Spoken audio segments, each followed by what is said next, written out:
é a gente realmente entender e tentar diferenciar amor de paixão, né?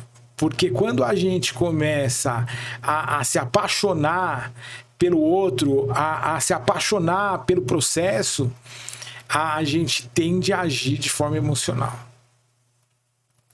A gente tende a agir de forma emocional. E a grande questão, eu acho, da vida é a gente conseguir separar, né? O que me afeta e de que forma isso me afeta, né? Se você olhar para o grego, paixão e dor estão juntas, né? Patos, né? É paixão, e patos é doença, é dor. Né? Então a gente precisa tirar esse peso emocional. Fala pessoal, a gente tá aqui hoje para mais um episódio do Grace Podcast. Hoje a gente tá com a Best, né? Foi eleita por unanimidade a melhor voluntária da casa, né? Sabe que rola até meio que um ciúme, né? Os caras que não conhecem, mas pô, cadê? Quando vem e tal, não sei o quê. Isso aí é lenda, você já virou uma lenda urbana na casa. Carol Panissa. Um prazer estar aqui e é uma honra também ser eleita a melhor voluntária ali. E eu tô devendo ali, tô querendo voltar, né? Até comentei com você, falei, preciso voltar, porque tava num ritmo muito legal e agrega muito pra mim também, né? Esse acompanhamento com eles e a construção do que eu vou passar dentro da casa e tal. Então foi uma experiência incrível, assim, que era pra ser um dia, aí falou, não, vamos fazer 10, aí foram mais de 30. Muito legal. A Carol, ela é contadora, é isso, né? E de formação, sou contadora de formação, e que aí, de repente, ela começou a passar por alguns problemas de depressão, de ansiedade, cansaço, estresse, e aí foi fazer terapia holística. Eu passei por um burnout, né, dentro de uma multinacional, trabalhava com impostos, e aí eu já tava num questionamento de o que eu vou fazer, o que eu vim fazer aqui. Não é possível que a vida seja só pagar boleto e comprar coisas que eu não preciso e morrer. Não é possível que a vida seja só essa.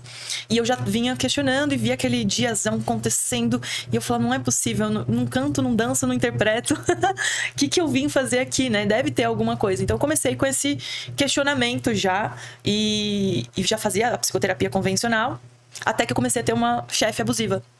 E aí ela foi o start de eu começar a ter crises mesmo, de desmaio. Como eu já fazia... Aí eu fui fiz exames e tudo mais, fui encaminhada para o psiquiatra, e aí eu me negava a tomar medicação antes de testar outros métodos, né? Métodos alternativos. E aí já gostava das terapias alternativas, da terapia holística, fazia minha meditação, ia, né? Tomava ali a Diksha, que é uma técnica indiana de imposição de mãos também, como reiki.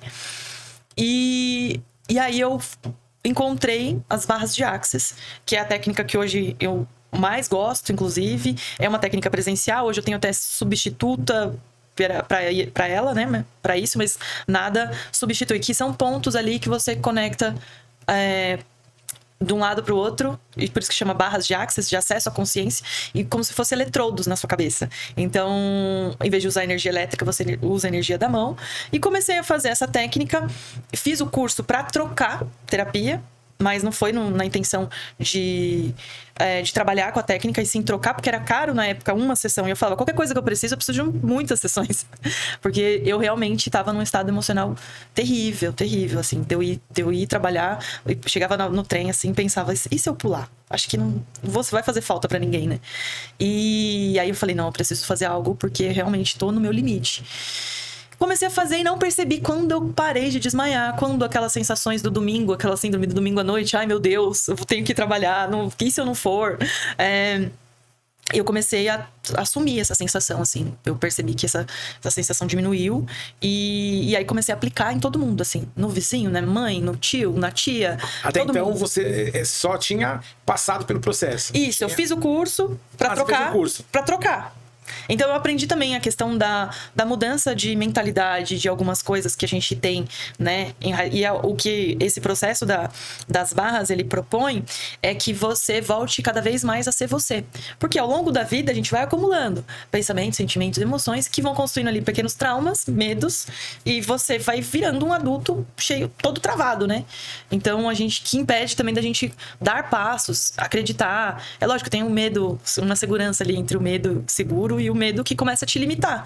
Então, a ideia dessa técnica era limpar as limitações. Então, você não tem muito controle para onde que aquilo vai trabalhar. Você vai trabalhar na depressão, na ansiedade ou em alguma questão física. Porque hoje eu vejo alguns clientes meus que chegam por conta da ansiedade, mas acaba resolvendo uma questão física. E a gente não sabe o que está envolvendo. E hoje a medicina tá mais integrativa, né? De buscar aquele sintoma físico tá ligado a uma questão emocional. O Spinoza falava sobre isso, né? Que na verdade, quando o Spinoza ele trata, não que ele fala de forma direta, mas quando ele trata da dinâmica dos afetos, né? Quando o Spinoza começa a falar dos afetos, então o que é? É que um corpo afeta um outro corpo, uma mente afeta outra mente, né?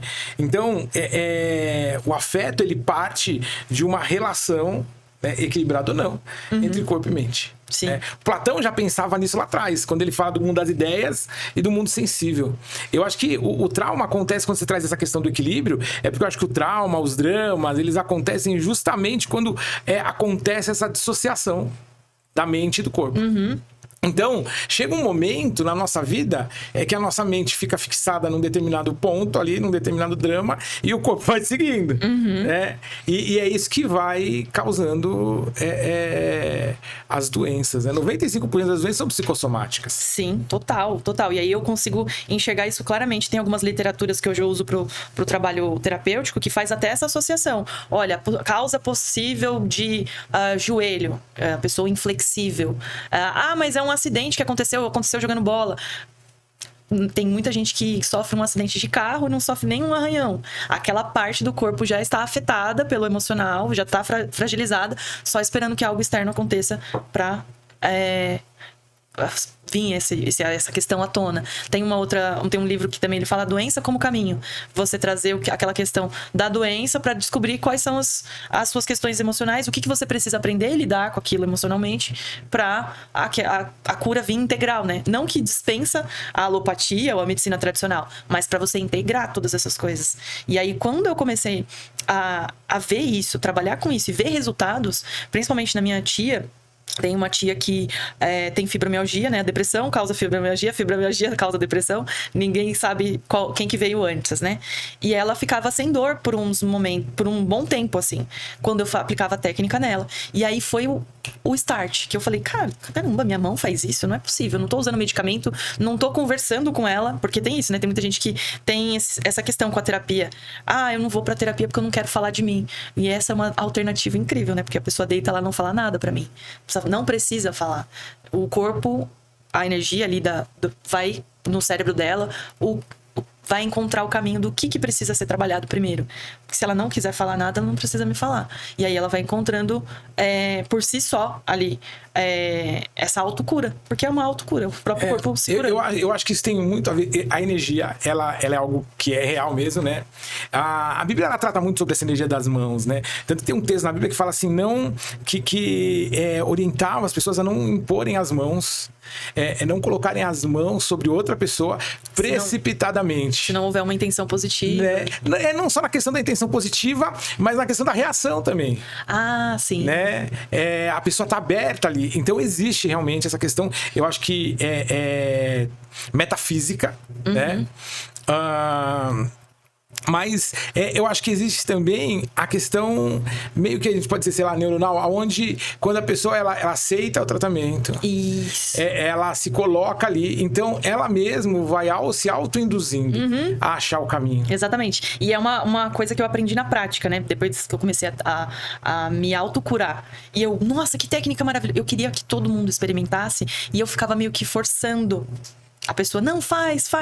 E aí foi algo que eu aprendi na prática. Se você não está aberto a receber, se você não quer receber, por mais que você deite na maca e deixe eu aplicar, se você tiver com as suas barreiras levantadas, não aceitando, você não vai receber, você não vai colher nenhum benefício, porque você não está aberto àquilo. Até mesmo a medicação alopática, né? Tem gente que não...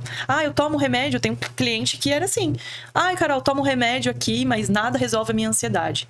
Nada resolve a minha ansiedade. Toma um remédio, aí você vai ver, a pessoa tem ganho secundário por ter algo ou alguma coisa, e aí, se ela tá com a barreira levantada e ela acredita fielmente que uma medicação não vai funcionar ou qualquer tipo de tratamento não vai funcionar, não vai funcionar.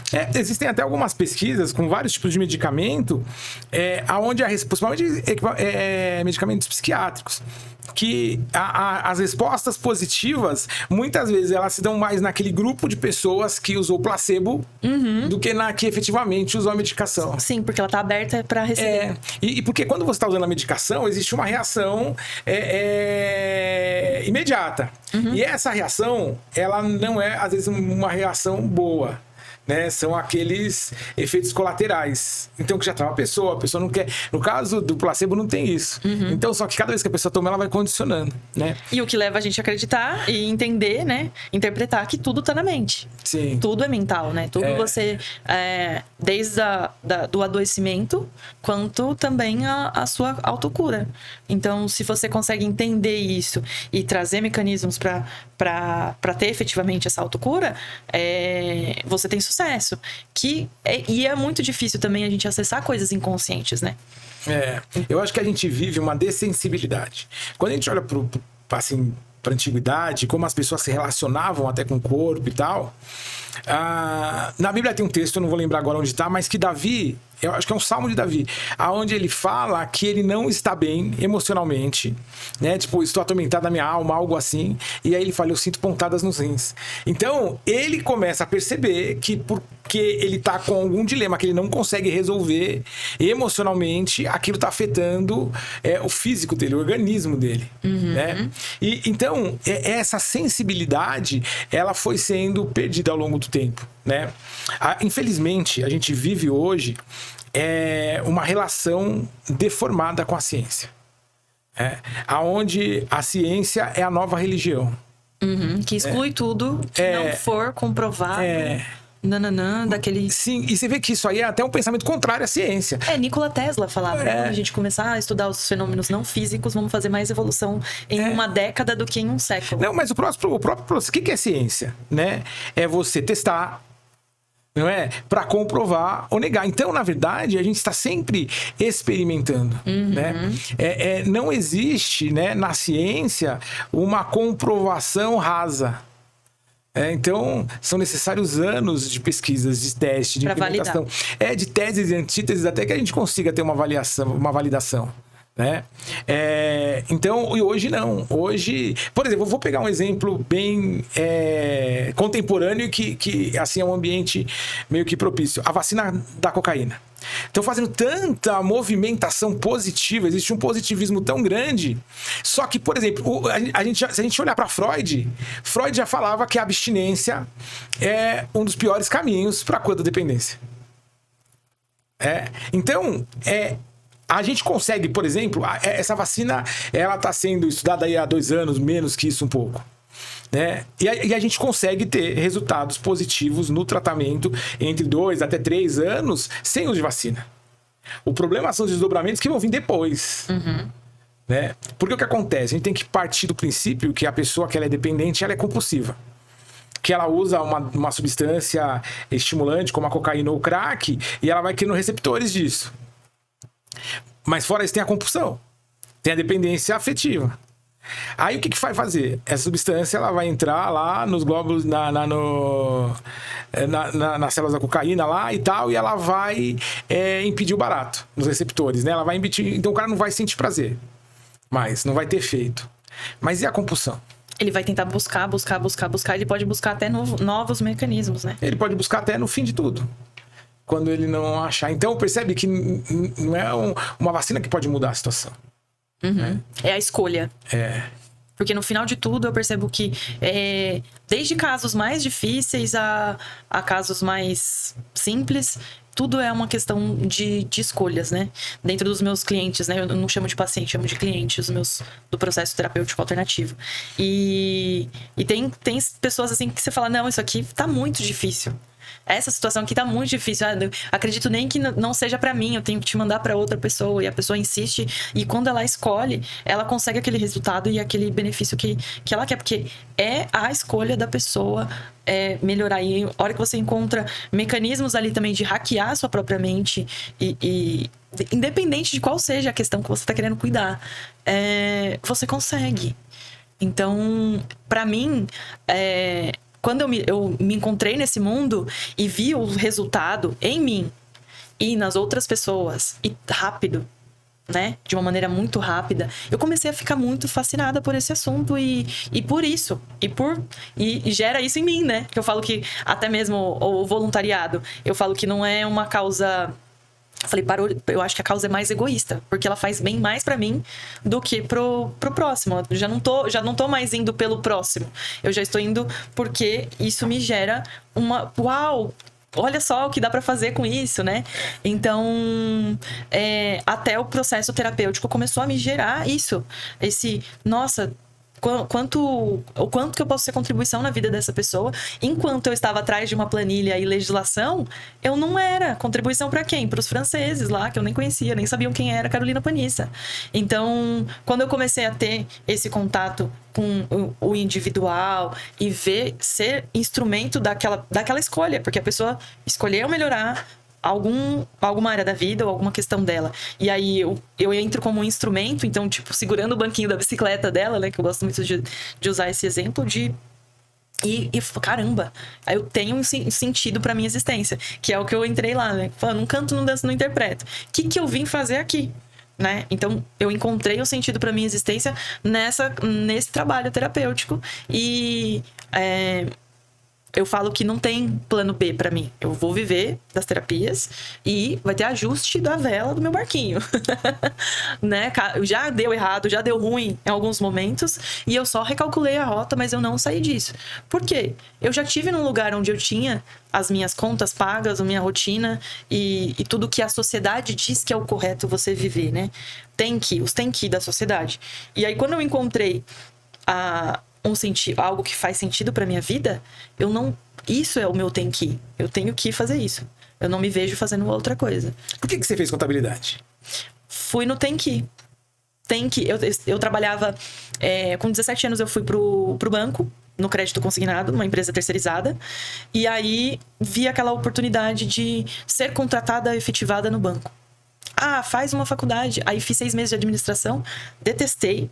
E aí um gerente do banco falou, por que você não faz contabilidade? É mais legal, não sei o quê. E aí eu já tava com 18 ali, fiz ciências contábeis. Mas no final da faculdade, assim, eu fui me arrastando.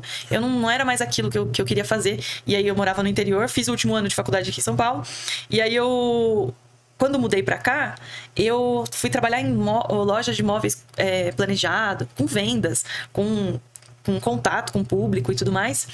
Mas vinha aquele desejo assim, tenho que trabalhar na minha área, não vou jogar 4 anos no lixo e tudo mais. Então vinha aquele desejo muito forte de chegar naquele caminho que a sociedade diz que é o correto. Estudou, fez a faculdade, trabalha na área, alcança um nível legal dentro daquela área. Então eu fui trilhar esse caminho para entender que não era ele que eu queria. Então, mas antes eu tinha outros desejos e é aquela coisa, né? Isso não dá dinheiro, isso não é. E eu queria fazer ciências sociais no começo. Negócio de maluco, isso aí. Demanda e comparação, pode ser isso? Isso. A gente fica respondendo as demandas e olhando comparação, porque seu primo, porque sua irmã, porque tal fulano, porque não sei o quê. Sim, segue um caminho normal, né? Isso não dá dinheiro, né? Aquela coisa também, entre num lugar, fique 20 anos, 30 anos no mesmo lugar. Que eu acredito que, né, no momento que a gente tá vivendo agora, pelo menos a minha geração, ela tá entre essa transição, né? Que os mais novos, se ficar 3, 4 meses e a empresa não demonstrar que ele tem expansão, desafios e tudo mais, a pessoa sai. E aquelas pessoas que estão ali, eu preciso da minha segurança, né? Eu preciso ter a minha casa, que a sociedade diz que é o correto ter. Pagar meu carro, pagar minha casa, pagar isso. Que são os tem que, né? Que tudo amarra a gente aos tem que. Eu tenho que ter casa. Mas aí a casa é do banco por 30 anos. Mas aí eu preciso ter um emprego para pagar essa casa. E aí tem que ter uma segurança. Quando a casa for sua, ela já vai ser objeto de litígio familiar, porque vai entrar no seu espólio só, né? Exatamente. Então, tipo, quando eu entendi isso, eu falei, eu vou fazer o que eu quiser. Eu vou fazer o que eu quiser, porque assim, eu não sei quando que se eu tô na fila da morte ou não. E aí tem muita gente que fala, nossa, mas que macabro isso. Eu falo, não, a gente precisa viver mais com consciência de morte. Porque é mais fácil a gente morrer do que a gente viver. Então, se a gente tiver mais com responsabilidade também, né? Porque também tudo tem esse polo, né? Então, por que eu vou me sacrificar tanto outras coisas se nem é o meu desejo estar aqui? Agora, eu desejo e eu encontrei algo que eu gosto, que dentro das aulas da casa, né, eu ensinei os meninos a fazer isso. Inclusive, um deles me mandou uma mensagem falando, nossa, que aula maravilhosa é essa de encontrar o propósito. Então, porque é isso, a gente deveria ter sido ensinado desde criança o que você veio fazer. O que arde seu coração? O que é? Como assim? Não, assim, o propósito eu acho que é aquilo que arde o nosso coração, né? É, o que faz o coração vibrar, né? Tem uma senhora, ela chama Edmeia Williams. Ela é uma missionária, tal, mas ela teve uma vida bem sofrida, tal. A história dela é muito interessante. Só que ela casa com um cara que era um funcionário de carreira da Petrobras, e esse cara vai ser presidente da Petrobras dos Emirados Árabes e tal. Ela passa uma temporada lá. Quando eles voltam, ele vai receber um prêmio. Lá na Gávea, lá no Clube da Gávea e tal, um negócio super bacana. Quando ele tá sendo garoando e tal, e ele sai no estacionamento e ela vê uma menina de uns 5 anos vendendo bala na rua. E tá garoando, mas garoando depois de uma chuva, sabe? Que dá aquela chuvona e depois fica aquela garoa. Então, o que ela vê? A menina, uma poça d'água e o farol. E aí, a primeira coisa que vem na mente dela, eu preciso tirar essa menina dali. E ela vai na bolsa buscar dinheiro, porque ela queria. A ideia dela era que o marido parasse de farol e ela comprasse aquela caixa de bala. Só que quando ela vira, o farol tá amarelo, ela vai falar com o marido, ele acelera e ele passa, inclusive, em cima da poça d'água e joga toda a água na menina. Né? E ela fica brava e fala com ele pra ele voltar. E ele fala: você tá maluca, tal, aqui é perigoso, não sei o quê, não tinha nem menina, você tá maluca, tal.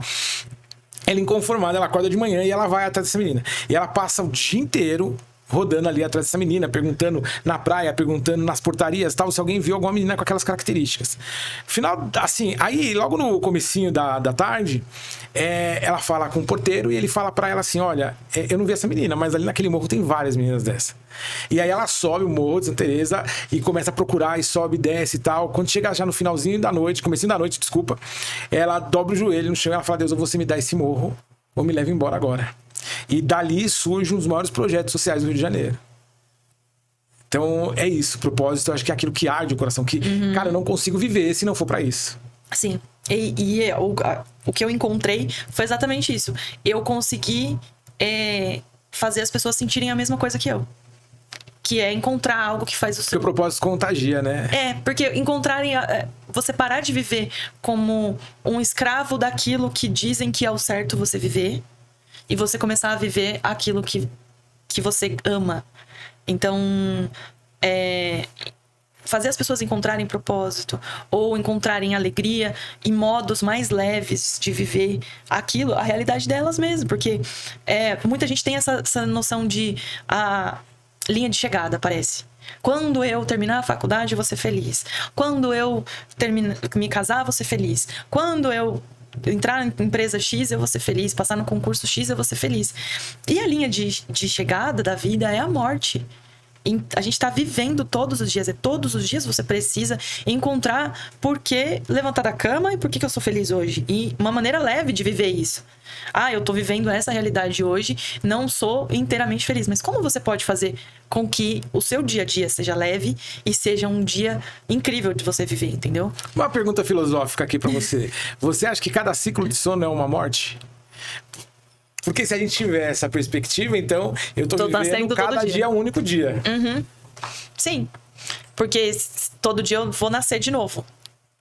Vou nascer e vai nascer um novo dia e vai nascer um novo eu.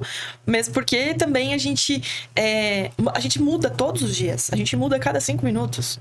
Que eu falo, já não sou mais eu ali no passado. E nós humanos somos o único animal que tem essa consciência de passado e futuro. E por isso que a gente sofre. Que é o que a gente estava falando antes de entrar aqui. A gente estava falando, a gente não vive a plenitude de existir. apenas. A gente tem que, no futuro, tem que. Então a gente tá sempre buscando metas e coisas. E isso gera muito sofrimento, né? Então eu tô aqui, mas não tô aqui. Tô vivendo, já pensando... Fantasias. É por isso que... Ou memórias. O modo cognitivo, né? Ele fala que o pensamento gera emoção, a emoção interfere na ação e a ação impacta no resultado. Que 80% do que a gente pensa é fantasia. Justamente por isso, porque os nossos pensamentos, eles são carregados de passado e de futuro. Sim. Ou ele tá traumatizado com o que aconteceu. E aí o sofrimento, falando de sofrimento, né? Tô traumatizado com o que aconteceu, não quero mais viver aquilo. E aí ele fica se protegendo no presente, mas se protegendo daquilo que vai acontecer no futuro. De probabilidades do futuro. E não tá na plenitude do dia, do momento. Do aqui e agora. Isso é raríssimo as pessoas. É raríssimo viver. E é um treinamento isso. Até pra mim. Estou em treinamento disso também, o tempo todo, porque a gente cai de volta nisso. Mesmo que a gente conheça e saiba como isso funciona. Mas tô em treinamento, porque essa construção social toda fez com que a gente vivesse desse modo. Então, para desconstruir isso, leva tempo, a gente leva treinamento, Eu falo que para alguns clientes que começam já processo terapêutico, eu quero aprender a ser assim também, quero fazer isso também. Eu falo, calma. Agora você já sabe. O saber é você ter consciência. É a mesma coisa você ler o livro de como dirige o carro, manual do carro, manual de como dirigir o carro. Não vai fazer você dirigir o carro. Você precisa treinar até você conseguir. E todas essas coisas, ainda mais assim, né? De emoção, de estar no presente, vou praticar isso. Não é uma coisa fácil, né? Então, é treinamento. E até a questão da gestão emocional. Falo, a situação desafiadora agora, ela se apresentou, ela já não é mais um problema pra você. Ela é um momento de você treinar e exercitar aquilo que você tá aprendendo. A gente tem que começar até um passo antes, né? Por que eu devo aprender a dirigir um carro? Né? Porque até isso é automático, não é? Exatamente. A gente cria a necessidade que a gente não tem. Tem um pastor, um cara sensacional, ele faz um trabalho incrível, social, na Cracolândia e tal, não sei o quê.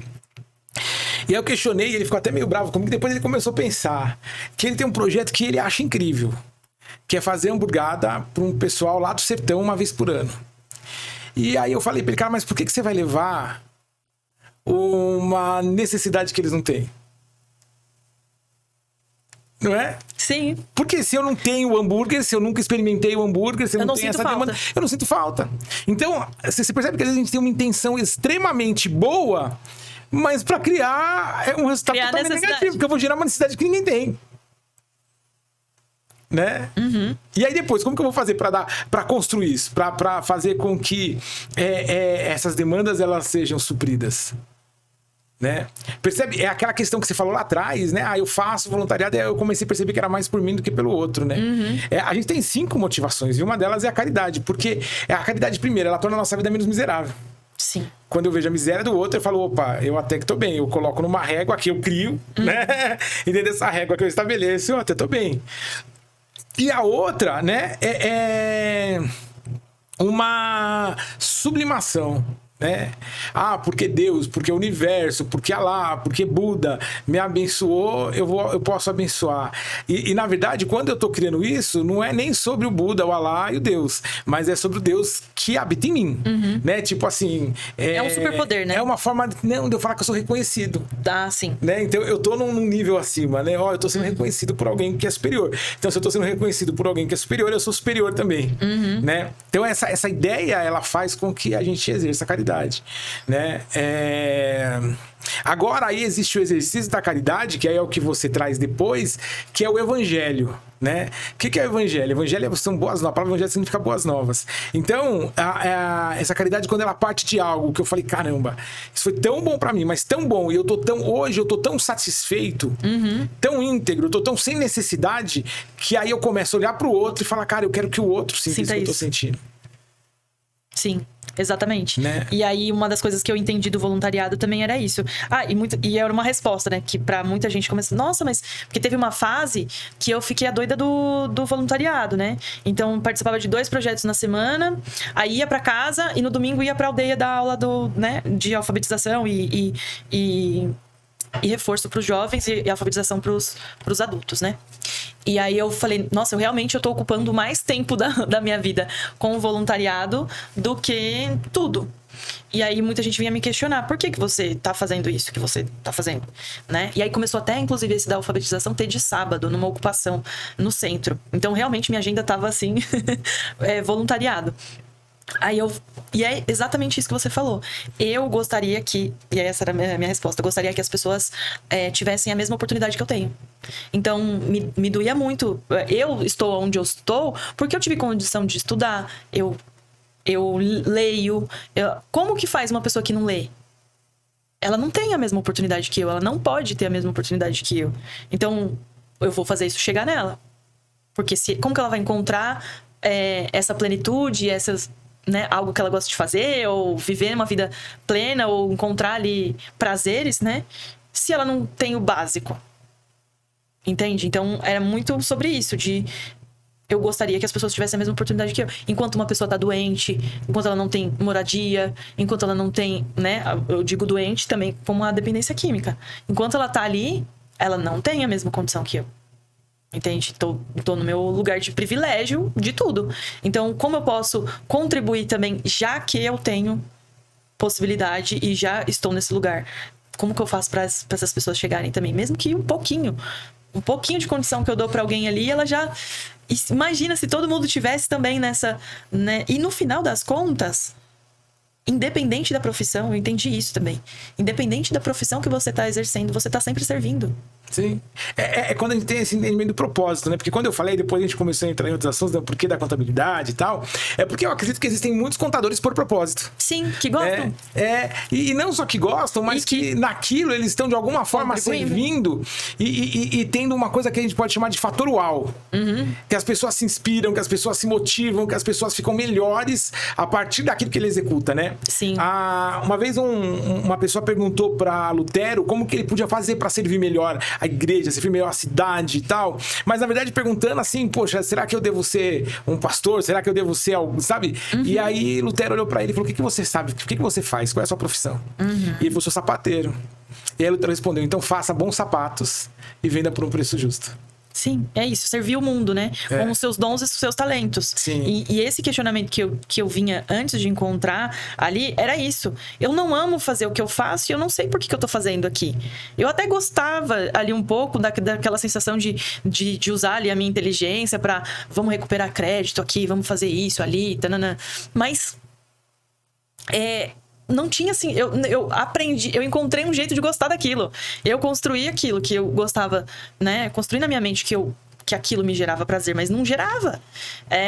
E aí eu falei, tem gente que muito cedo já descobre, uma fotografia, eu queria viver de música, eu queria viver aquilo. Então, tem gente que muito cedo já descobre. E a maioria de nós não são estimulados a descobrir. Na verdade, são estimulados a anular, inclusive, essas coisas. Porque, sabe o que é? Eu acho que um dos motivos é porque a gente projeta nossas frustrações nos outros. Sim, principalmente os pais fazem isso com os filhos. Né? Ontem eu assisti um filme que chama O Mundo Depois de Nós. Não sei se você já assistiu esse filme. Eu acho que talvez. Com a Julia Roberts.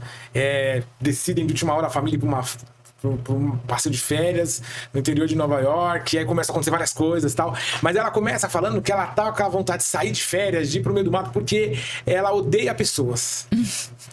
E aí tem um momento que ela tem um diálogo com outro personagem, e aí ela entende isso, que na verdade o que ela tava fazendo era projetando, porque ela se odiava.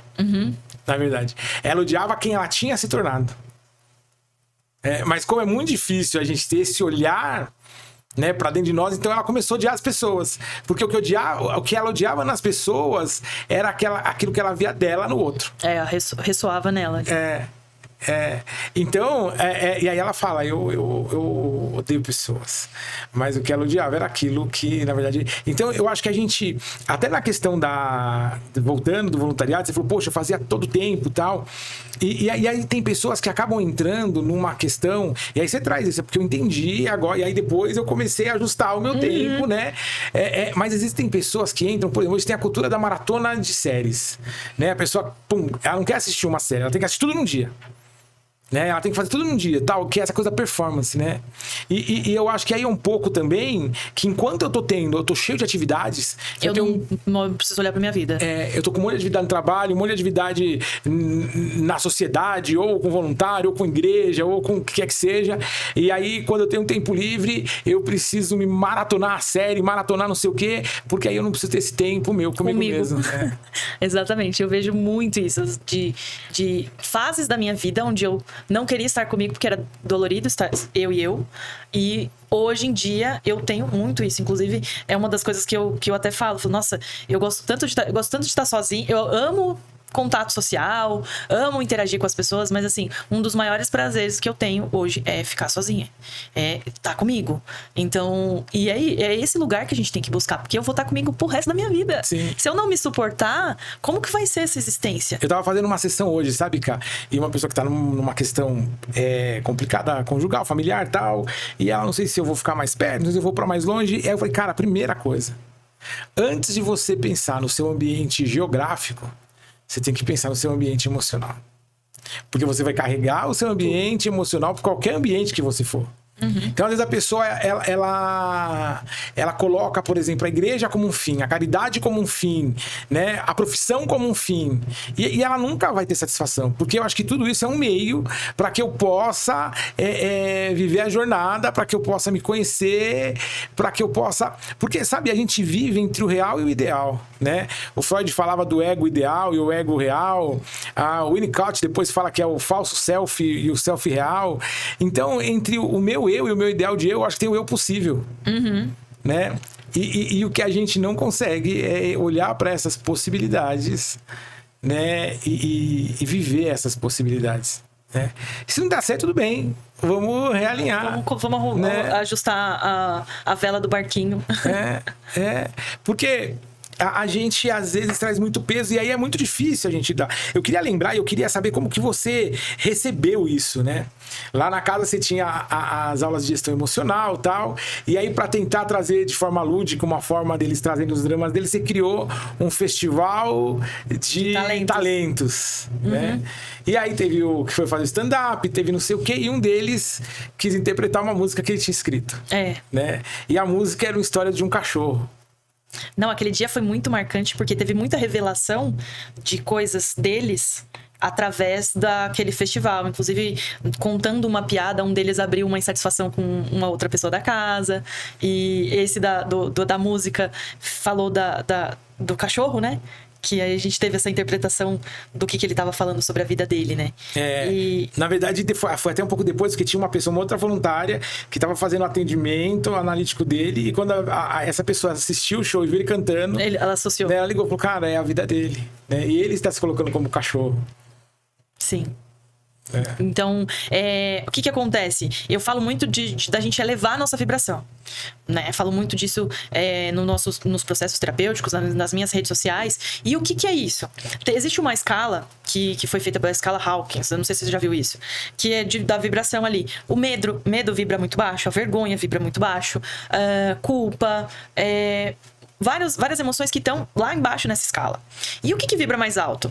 Amor, paz, alegria. A alegria vibra mais alto do que o amor. Então, por que não a gente provocar a alegria? Para ter essa vibração mais alta e sair da culpa, sair do medo, sair da vergonha. Que era uma questão que vinha muito, né? Eu vinha muito falando sobre a gestão emocional ali, e sempre para eles voltava na culpa, voltava na vergonha e tal. E aí eu queria trazer algo que estimulasse a elevar a vibração deles.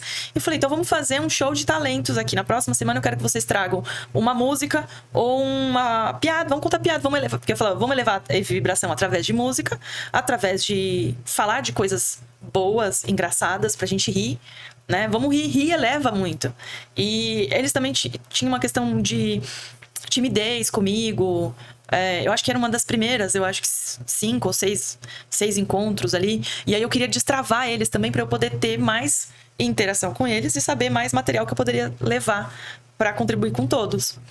Foi uma intuição mesmo. Eu falei, vamos fazer essa versão de aula onde nós vamos levar a vibração. E aí foi muito melhor do que o esperado, né? Porque a gente cantou, a gente dançou, a gente teve piada onde a pessoa não conseguia contar a piada e o outro ficava, vai, termina, que piada ruim. Então teve muito isso, assim. E é isso que eu trago. Como que você pode trazer leveza e elevar a sua vibração todos os dias? Não é só meditando, não é só você orando, não é só dentro de um templo. Você eleva assim também? Eleva.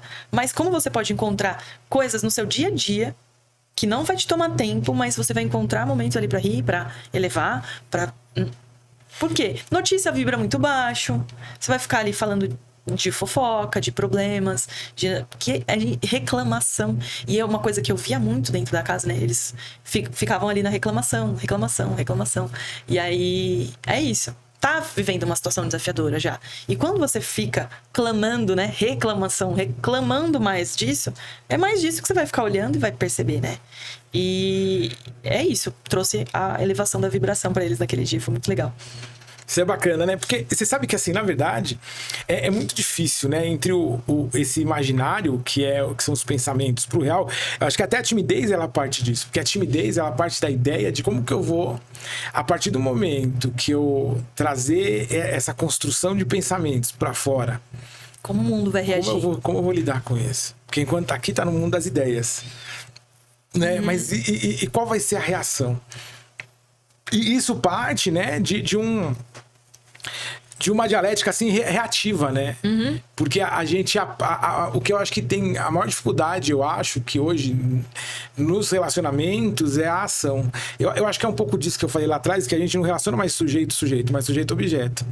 Então, só que, quando eu tô aqui na ação, eu sou o sujeito, esse aqui é o objeto.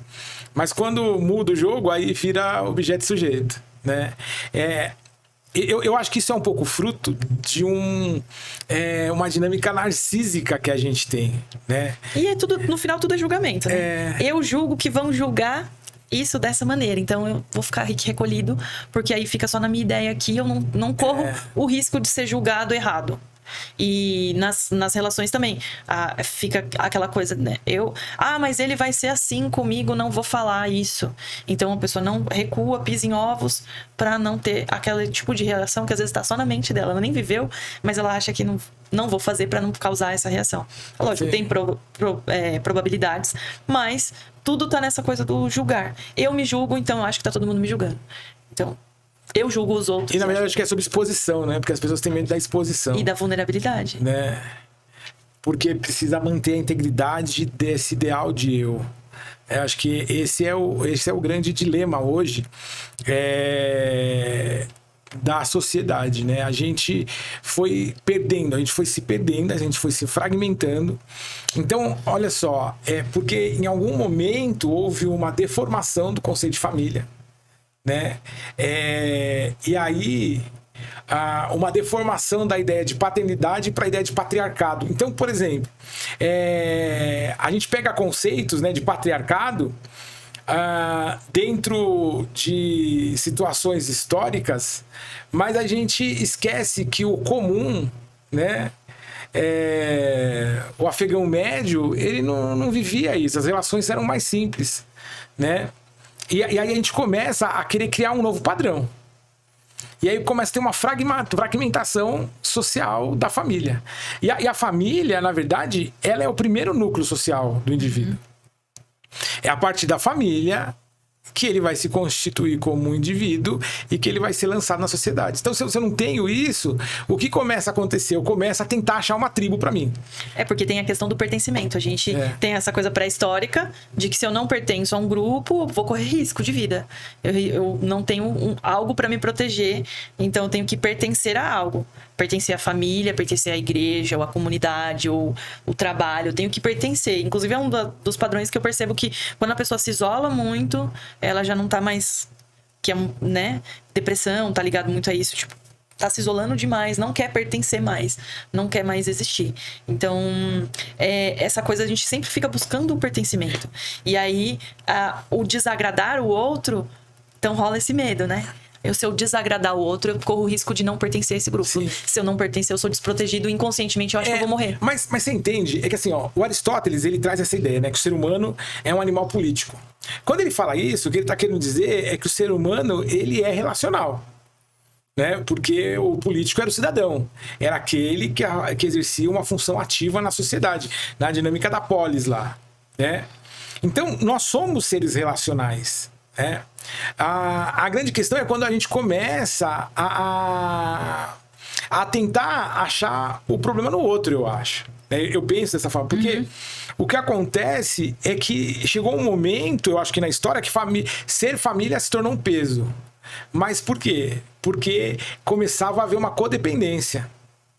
Né? E a família é o lugar de individualidade. Né? O Lacan, ele traz essa ideia quando ele fala da figura do pai, que o que estava deixando as pessoas doentes emocionalmente era essa falta de percepção da figura do pai que foi sendo desconstruída ao longo do século XIX, século XX.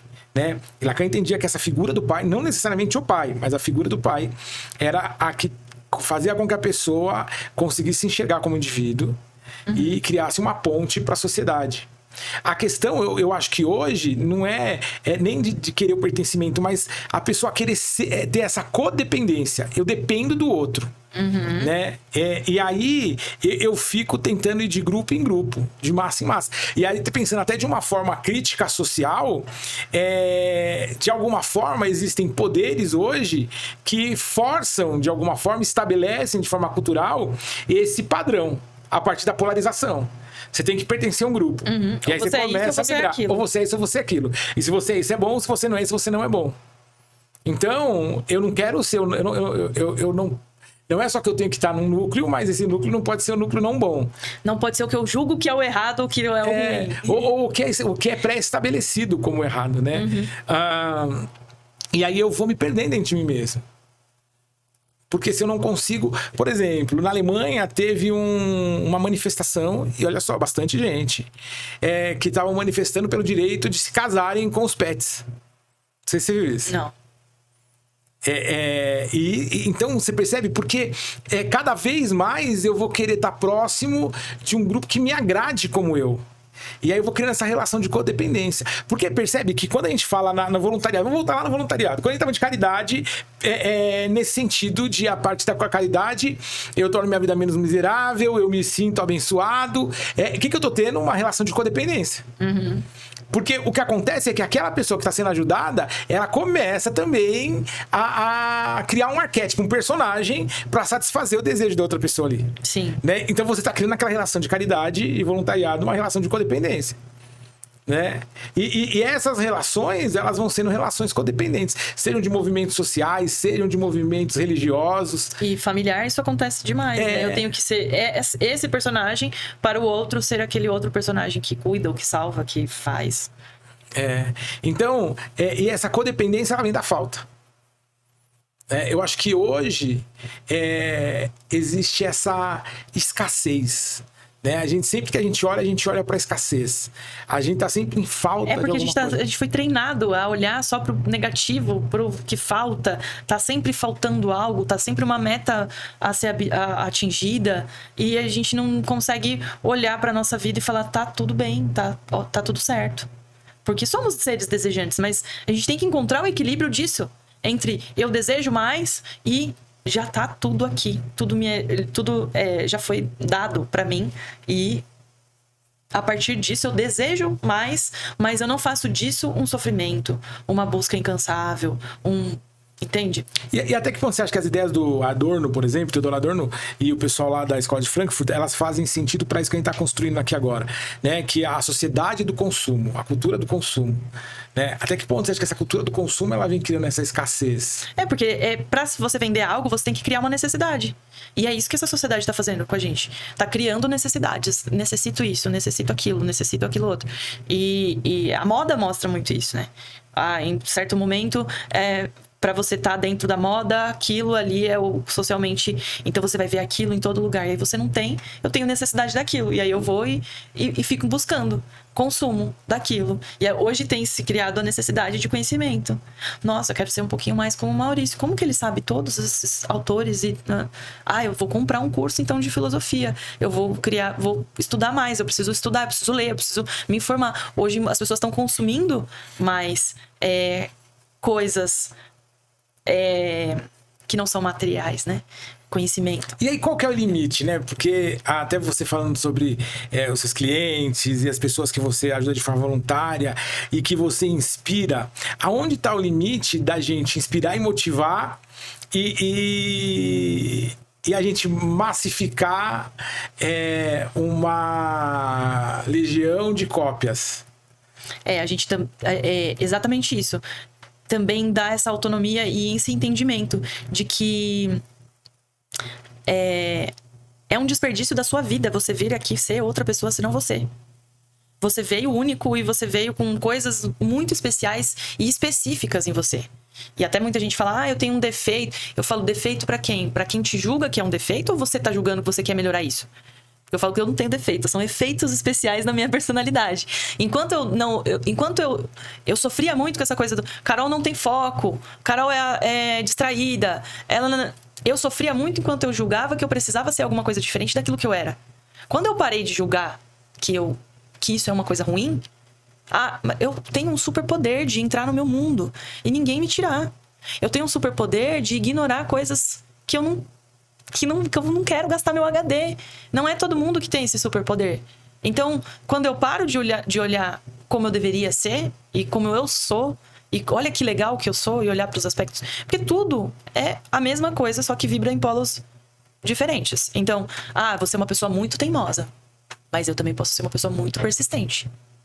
Então, é isso. É fazer com que essas pessoas reconheçam o seu limite, né? O limite é esse reconhecimento. Quem eu sou? Quem eu sou, não quem eu quero ser, porque eu acho legal o jeito da Carol. A Carol só é legal porque ela quer ser ela mesma, ela não quer ser outra pessoa. E você só pode ser legal se você quiser ser você mesma. Sim. E é esse lugar que eu quero que as pessoas cheguem. Quais são os seus sonhos, quais são os seus objetivos, quais são... O que ressoa aí, ó? O que tá dentro de você? Até porque a gente não consegue... E aí a gente para de imitar. Porque o que a gente não consegue também chegar é que às vezes na polarização, em algum momento, no infinito, essas linhas, elas vão se encontrar.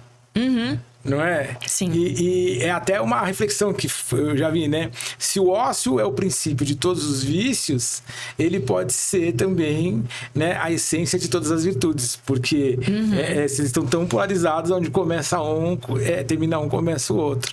E pra tudo, né? Você tem que... E tudo é uma linha ali, que você caiu pra cá, pode ser o polo positivo, caiu pra lá, é o polo negativo. Porque no caso do ócio, né, ele pode levar a preguiça, a depressão, a falência e tal. Mas a criatividade... O ócio criativo... A criatividade, a arte, a contemplação, a plenitude, pode estar ali. A reflexão, ela vem do ócio, né? E o grande problema é esse, né? A gente quer só o negócio, então a gente tá sempre negando o ócio, né? Deixa eu te perguntar, tem uma receita? Receita? Não, mas exata não. Cada um vai encontrar aquilo que faz sentido pra você chegar nesse lugar. Somos seres muito individuais. Extremamente... digital. E a gente fica tentando seguir receita e regra que tá todo mundo seguindo, ou aquela pessoa que eu me inspiro seguindo, e aquilo não cabe na sua realidade. Você veio único, você só vai funcionar. Lógico. E é isso, tentativa e erro. Nós vamos testar coisas pra ver qual que é a receita, qual que é a sua receita. Não existe a minha receita, o meu método só que funciona. Ele vai funcionar individual. Porque você vai testar aquilo e vai ver o que faz sentido pra sua realidade. Por isso que eu acredito muito cada vez mais no trabalho individual das coisas. Porque hoje em dia é isso, né? Tudo massa. Tudo feito em massa. Como que nós vamos vender mais para mais pessoas e serem mais iguais? A gente não consegue enxergar o outro. Existe uma dificuldade na alteridade, né? Eu vou falar que, na verdade, eu acho que o seu grande sucesso lá na casa, o seu, da Nádia, de mais algumas pessoas, assim, mas poucas, foi enxergar pessoas. Então, muitos voluntários iam lá falar para os alunos da casa. É um coletivo, não...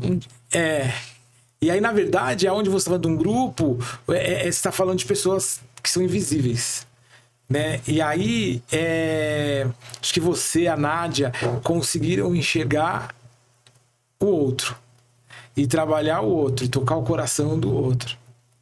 Então, é muito louco isso. Ainda que né? você faça um trabalho coletivo, você também ter noção de indivíduo. Tem uma experiência que eu vi um dia a Nádia chegando, né? Com um jogo de pesos lá, para uma pessoa específica, para o Jorge. E parece que foi algo tão natural e despretensioso. E ela chegou também com um skate.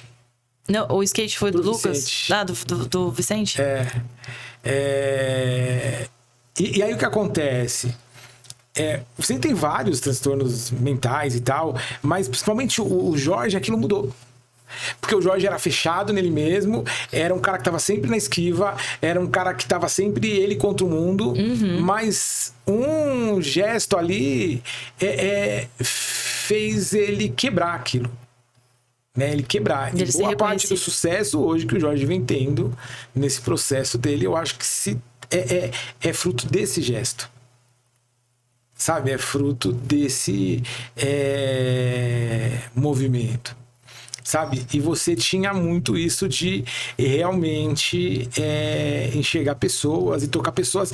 E mesmo que nesse movimento alguns deles entendessem algo errado ali, não existia nem essa barreira de repente falar, não vou falar mais com esse cara porque ele entendeu errado. Porque na verdade eu acho que o Veros você nem percebeu isso, porque era isso, né? Era o sujeito interagindo com o sujeito e não o sujeito interagindo com o objeto, né? Não eram objetos que você estava de alguma forma querendo moldar, mas eram indivíduos que você estava se relacionando ali. Sim. Sim, mas foi uma experiência muito incrível, assim. E de muitos ensinamentos, né? Muita coisa que eu vi dentro da casa serviu como base de trabalho para as pessoas do meu... De clientes, né? De atendimento. Eles dão muito material pra gente. E aí era isso, né? Nossa, acontecia X situação, ou eles traziam alguma demanda, e aí eu ia estudar e me aprofundar naquilo. Né? Então, foi algo muito importante, assim, na minha carreira mesmo, como terapeuta. Qual é o seu maior case de sucesso? Meu Deus. Tem alguns. Ai, não posso escolher assim. Não posso escolher assim. Eu tenho gente que virou terapeuta. Eu vou contar esse. Tem uma cliente muito querida. E o que a terapia alternativa me permite é que eu acabe virando amigo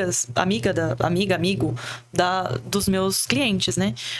Dentro da psicoterapia convencional, isso não a partir do momento que você se relaciona com a pessoa, você já não tá mais ali dentro do processo terapêutico. E foi uma pessoa que estava também seguindo o mesmo caminho que eu, de insatisfação profissional, e eu não sei o que eu faço da minha vida, eu não tô bem, e depressão e tal. E aí eu incentivei ela. E ela foi se conhecendo, incentivando e tal, encontre seu propósito, tem vontade de fazer algo. E ela conseguiu romper com a empresa, saiu da empresa, se desligou da empresa para investir no negócio próprio. Inicialmente era uma loja, e depois ela foi construindo cada vez mais isso. Hoje ela é terapeuta alternativa também. Que legal! Então, e aí a gente tem essa troca agora, como uma trocando com a outra terapia, e também de casos, né? Olha, tô passando por isso. E até mesmo quando ela tinha um medo de iniciar. Mas eu acho que eu não tô pronta. Eu acho que eu ainda não. Eu falei, não. Os clientes vão fazer com que você se... Porque foi o caminho que eu trilhei. Os clientes vão fazer você ficar pronta. Porque só vai chegar casos para você que vai ressoar com aquilo que você viveu ou com aquilo que você tá pronta para lidar. Eu tive casos pesadíssimos que para outras pessoas julgam pesados. Não veio por ressonância, mas veio por experiência e por tudo aquilo que eu vivi. Então, eu já estava pronto. Então, se vai chegar para você, vai chegar algo que você vai saber lidar, sim. Então, encorajar também a pessoa a seguir e ver o resultado disso. E ver ela também satisfeita como eu estou, ou como eu sou, também acho que foi o meu maior case de sucesso. Assim. E é uma frustração? A maior frustração são as pessoas que desistem delas, né? Que não é nem acreditar no meu trabalho, mas sim não acreditarem nelas. Eu não tenho jeito, eu não tenho, sou assim. E desistirem. E é uma escolha também, né? E como lidar com essa frustração?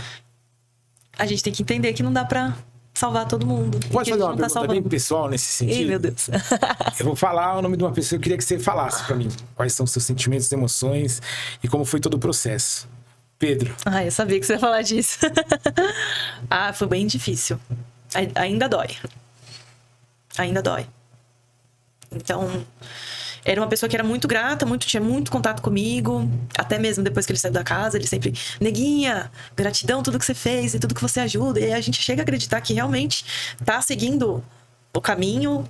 E aí quando vem uma notícia daquela, da gente perder ele, eu acho que isso foi pesadíssimo. Talvez seja esse o meu maior frustração. Ele desistiu também. E não tinha o que a gente fazer, né? O que você acha que fez ele não seguir? O que travava ele?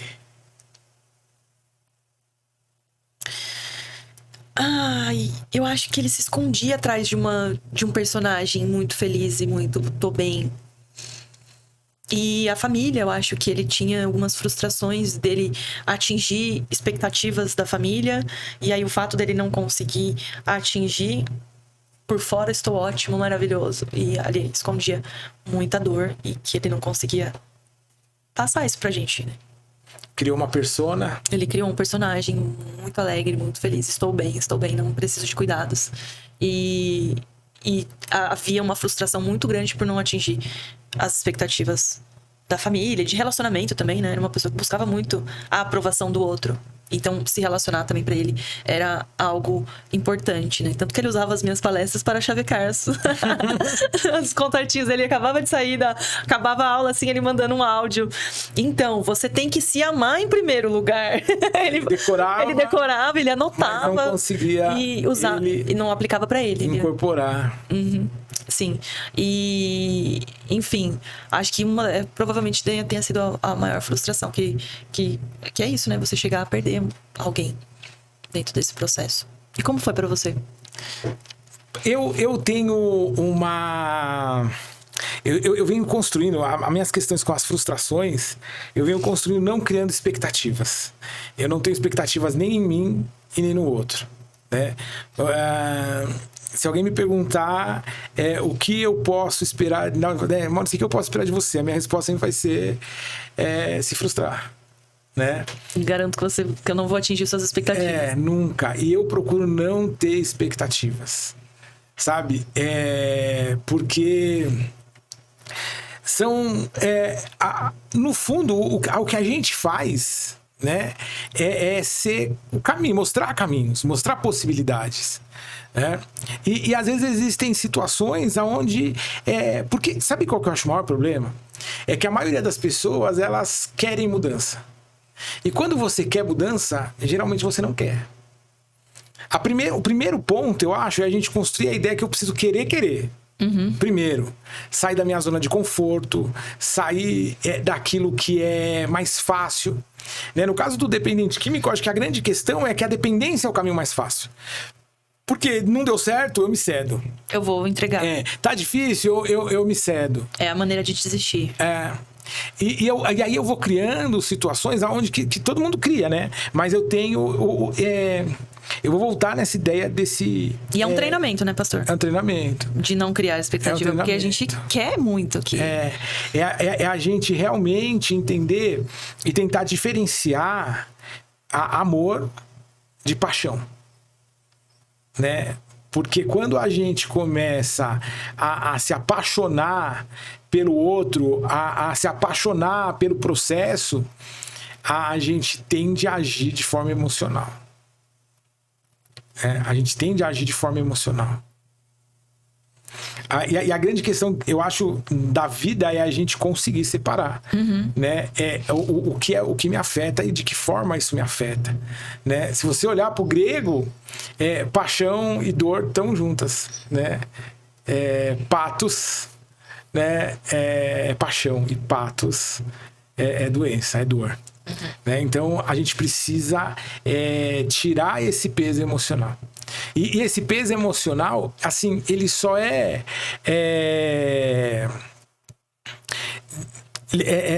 ele só é diminuído quando a gente entende que nós somos inúteis no processo.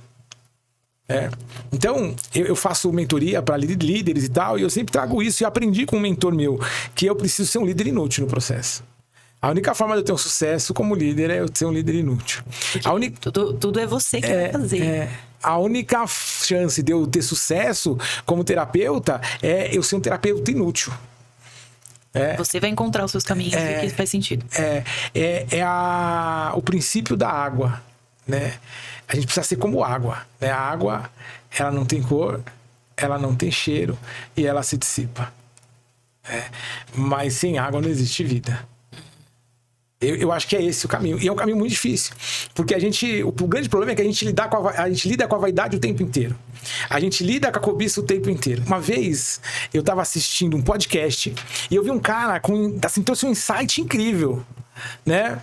E eu falei, caramba, mano, por que eu não pensei nisso antes, né? Lendo o mesmo texto que ele leu, por que eu não pensei nisso antes? E nessa hora, você pode falar que é a minha voz interior, ou que é Deus, eu creio que é Deus e tal. Falou o seguinte, de forma bem audível no meu ouvido.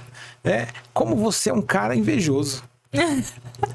É o seu ego que quer que tenha esse insight. Eu falei, como assim? Ele falou, não, porque quando você tá falando isso, o que você tá falando se eu tivesse esse insight antes dele, talvez fosse eu falando ali no lugar dele. Né?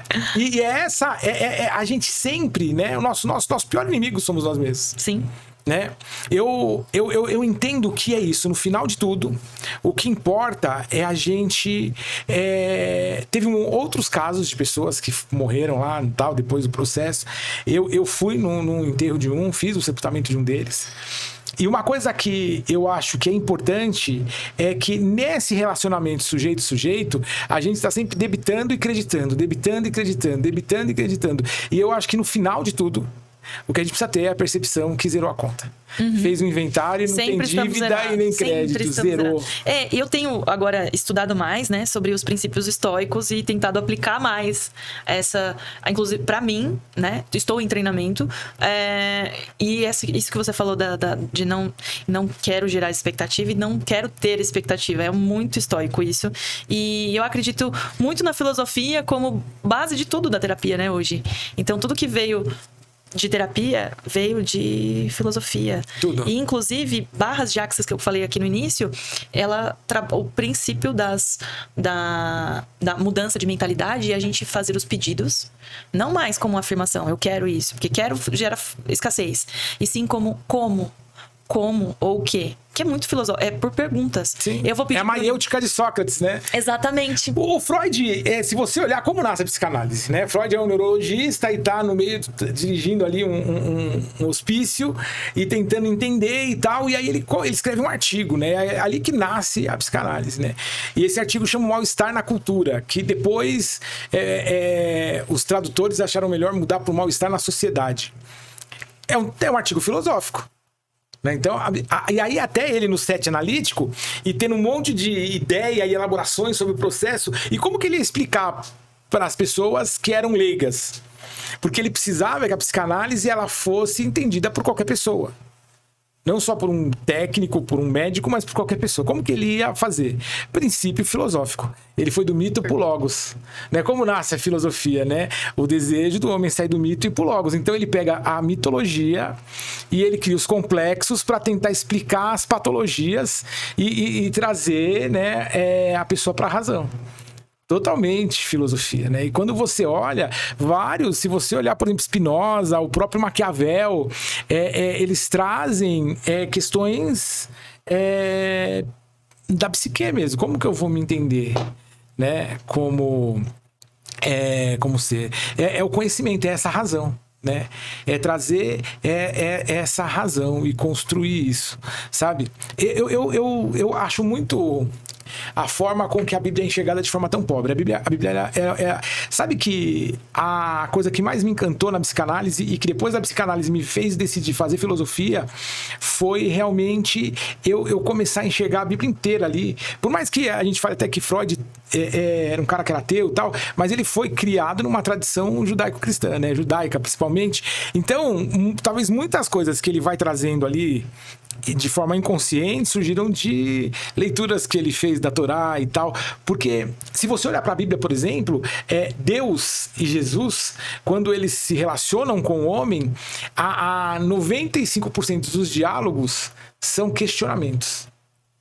O primeiro diálogo de Deus com o homem no Éden foi um questionamento. Onde é que você está? E era uma pergunta filosófica e psicanalítica, porque não era eu tô atrás da moita, mas era, olha, o que você fez?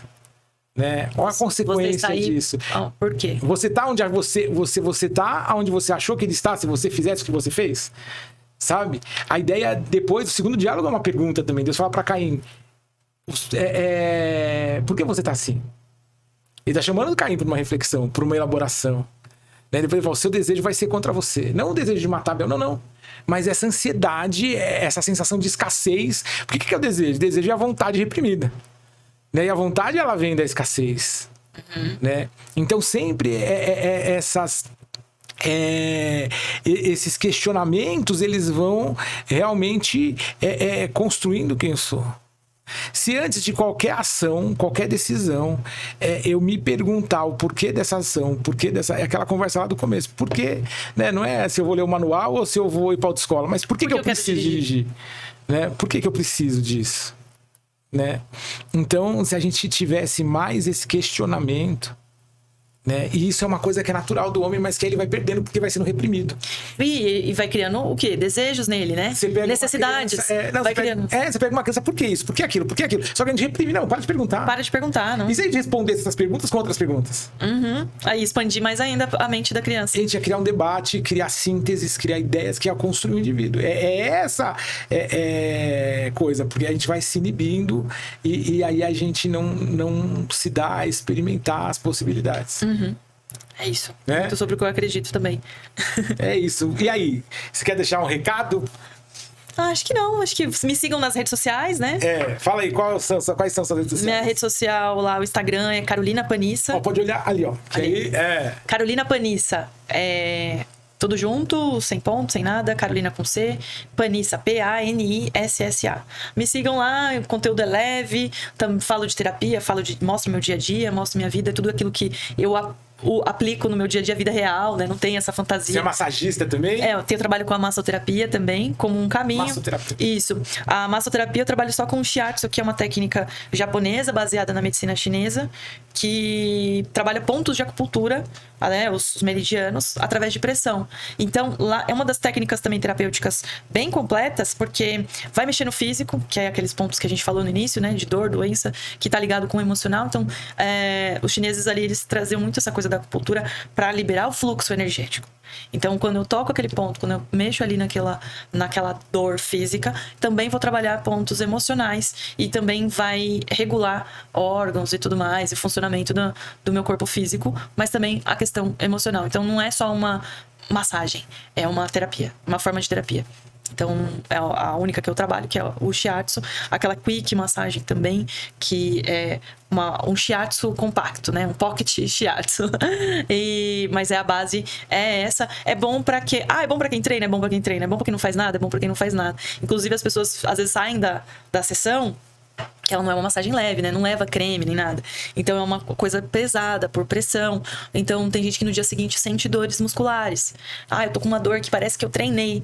Porque ela libera o ácido lático, que é pro próprio corpo se recuperar, né? Cria aquela inflamação pro próprio corpo se recuperar. E entra aquele princípio da polaridade também, né? Os chineses usavam, aqui que tem dor, então mais pressão aqui. Porque aí você chega no limite da dor e aí ela ceda. A dor, ela tem essa sedação através de provocar mais dor.